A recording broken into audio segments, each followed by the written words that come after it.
Kembali di News on the Spot, pemirsa, Aliansi Nelayan Indonesia melakukan unjuk rasa di depan Istana Negara pada siang hari ini. Ya, dan untuk mengetahui bagaimana informasi selengkapnya, kita sudah terhubung dengan reporter Kezia Netania, serta juru kamera Ricky Rusdiana, Ali Imran, serta pilot drone Muhasin Jalal dari depan Istana Negara. Langsung saja kita sapa, Kezia, bagaimana jalannya aksi unjuk rasa para nelayan di depan Istana saat ini? Ya, Sakti, saat ini aksi di depan Istana Merdeka, tepatnya di Silang Monas Barat Daya, sudah berlangsung sejak pukul 9 tadi.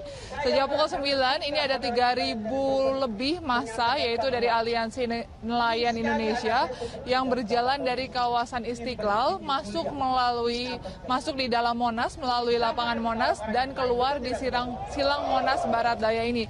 Dan mereka saat ini sedang melakukan orasi, dan mayoritas dari para nelayan ini berasal dari sejumlah daerah atau dari kota pantai di kawasan Pantura seperti dari Brebes, Tegal, Probolinggo, Indramayu, Cirebon. Bahkan tadi ada beberapa nelayan yang berasal dari Madura, dan yang terjauh adalah dari kawasan Sumbawa, Nusa Tenggara Barat. Saat ini 3.000 lebih sedang melakukan orasi di depan Istana Merdeka di kawasan Medan Merdeka, dan sembari melakukan orasi ini ada sekitar 12 hingga 15 perwakilan dari nelayan yang rencananya akan diterima di dalam istana oleh perwakilan dari pemerintah. Ini memang belum jelas siapa yang akan menerima, apakah langsung Presiden Joko Widodo atau dari staf kepresidenan atau dari pihak KKP, tetapi memang dari informasi yang kami dapatkan sekitar 15 perwakilan dari nelayan ini sudah masuk ke dalam istana untuk bertemu dengan perwakilan dari pemerintah.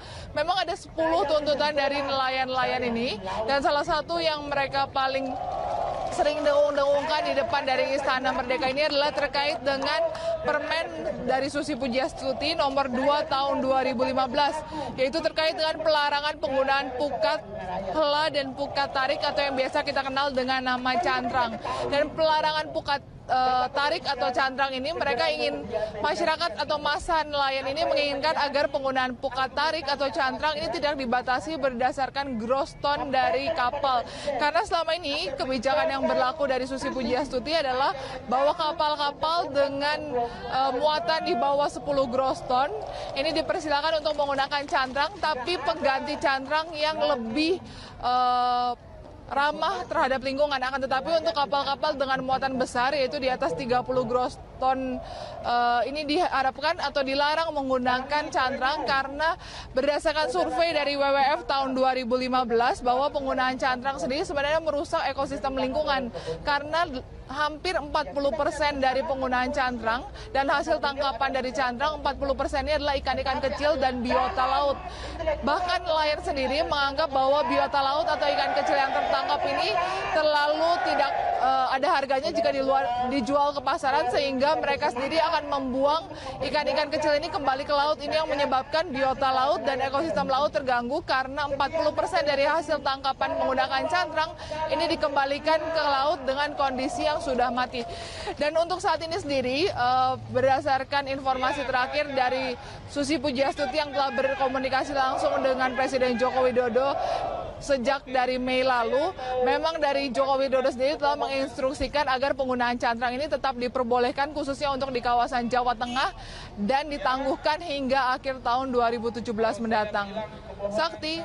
Ya, Kezia, terkait sistem pengamanan unjuk rasa, berapa banyak personil yang diturunkan untuk mengamankan aksi unjuk rasa ini?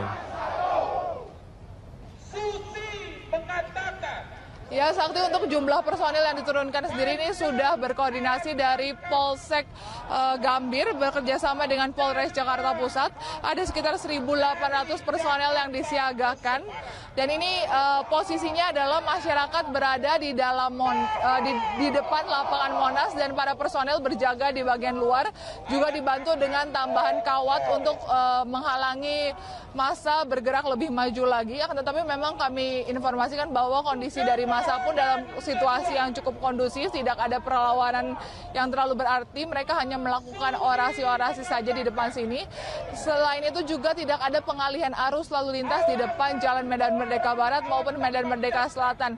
Karena memang sudah diatur dari pihak kepolisian sendiri agar massa nelayan ini hanya bergerak dari Istiqlal sampai ke depan Istana Merdeka melalui dalam lapangan Monas sehingga tidak mengganggu jalannya arus lalu lintas di depan Istana Merdeka maupun di kawasan Medan Merdeka Barat dan Medan Merdeka Selatan. Pemirsa, rapat koordinasi nasional Satgas Pemberantasan Penangkapan secara ilegal atau illegal fishing memasuki hari kedua. Dan untuk mengetahui informasi selengkapnya, kita langsung bergabung dengan Marcelina Gita di kantor Kementerian Kelautan dan Perikanan Republik Indonesia. Gita, apa yang menjadi concern dan fokus pembahasan rapat koordinasi Satgas Illegal Fishing hari ini? Hal-hal yang dibahas dalam Rakornas Satgas 115 lebih kepada bagaimana sebenarnya langkah konkret, solusi dan juga terobosan yang akan dimuat dan juga dilakukan oleh Satgas 115 dalam penanganan pemberantasan penangkapan ikan secara ilegal atau illegal fishing. Tadi dalam pidatonya Menteri Kelautan dan Perikanan Susi Pujiastuti menyatakan bahwa ada modus baru oleh kapal asing dalam melakukan penangkapan ikan secara ilegal di perairan Indonesia. Cara yang dilakukan adalah dengan pemindahan ikan atau transshipment dari kapal Indonesia ke kapal asing di laut lepas, bukan di perairan Indonesia. Sehingga hal inilah yang harus menjadi salah satu concern juga dari seluruh pihak-pihak terkait untuk memberantas salah satu modus baru yang dilakukan oleh kapal asing. Bahkan tidak hanya kapal asing saja, namun juga kapal yang berbendera Indonesia ini juga melakukan atau juga turut serta bekerja sama. Untuk itu, tadi Susi Pujiastuti menyebutkan bahwa ini sudah mengusulkan ke PBB untuk menjadikan illegal fishing menjadi kejahatan global. Pasalnya dari illegal fishing ini memberikan dampak yang negatif dan juga kerugian tentunya bagi Indonesia dan dunia. Pemberantasan illegal fishing ini penting dilakukan untuk menjaga kedaulatan ekonomi dan perikanan. Dan jika kita melihat data yang diperoleh dari Kementerian Kelautan dan Perikanan, total kapal pencuri ikan yang sudah ditenggelamkan, data pada tahun 2016 ada 236 kapal dan pada tahun 2017 ada total 81 kapal.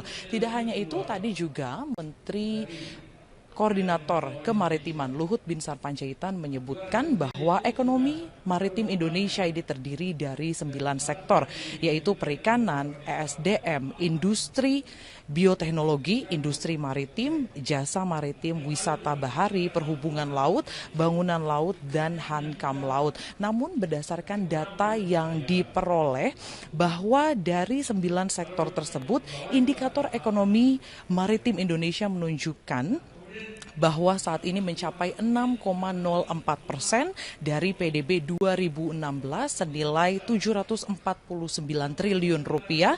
Sementara itu tenaga kerja Indonesia pada ekspor maritim mencapai 3,6 juta orang dan nilai ekspor ekonomi maritim pada 2016 mencapai 12,5 miliar US dollar.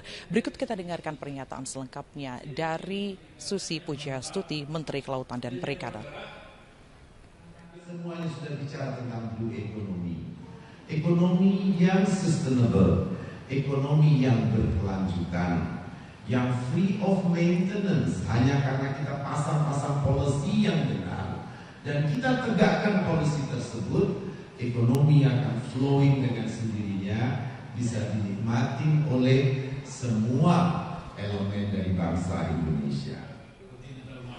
Rapat Koordinasi Nasional Satgas 115 masih akan berlangsung hingga esok hari, tepatnya hari Rabu tanggal 12 Juli 2017. Dan ini tidak hanya membahas mengenai penanganan illegal fishing secara luas saja, namun juga penanganan ABK asing dari pelaku illegal fishing, kemudian juga kepastian hukum terhadap nelayan kecil, penanggulangan kegiatan destructive fishing, meningkatkan kepatuhan hukum kapal Indonesia menuju kondisi yang legal, regulated, reported fishing dalam rangka meningkatkan pendapatan negara di sektor perikanan. Alka. Baik, Marcelana Gita melaporkan langsung dari kantor Kementerian Kelautan dan Perikanan Republik Indonesia. Terima kasih laporan Anda. Menteri Kelautan dan Perikanan Susi Pujiastuti menyatakan saat ini banyak ditemukan modus pencurian ikan dengan menggunakan kapal nelayan Indonesia. Ya, sebab hasil tangkapan ikan oleh kapal-kapal itu diketahui langsung dibawa ke wilayah negara lain seperti Filipina. Namun demikian, pemerintah kini telah mewaspadai dan juga mengantisipasi berbagai modus pencurian ikan dari perairan Indonesia yang belakangan ini terjadi. Menurut Susi, pihaknya pasti tidak akan tinggal diam dan akan terus memantau serta mempelajari modus-modus baru yang dikembangkan oleh para perampok ikan itu.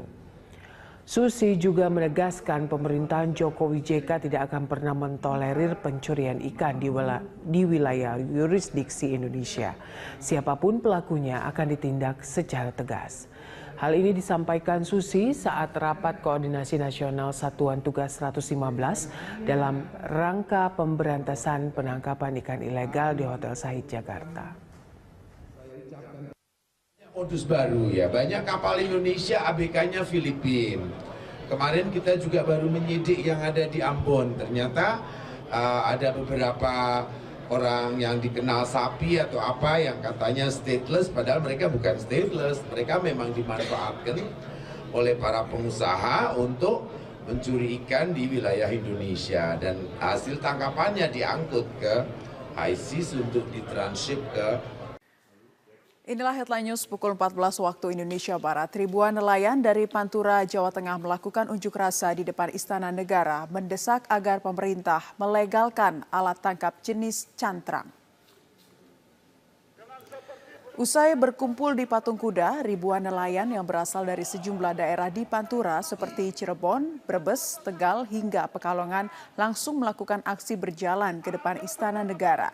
Nelayan yang menamakan diri Aliansi Nelayan Indonesia mendesak agar Presiden Joko Widodo dapat melegalkan alat tangkap ikan jenis cantrang yang selama ini dilarang. Menurut nelayan, tanpa menggunakan cantrang di laut lepas, mereka sulit mendapatkan ikan. Tak hanya berorasi, nelayan juga membawa keranda mayat sebagai simbol telah matinya keberpihakan pemerintah terhadap rakyat kecil seperti nelayan.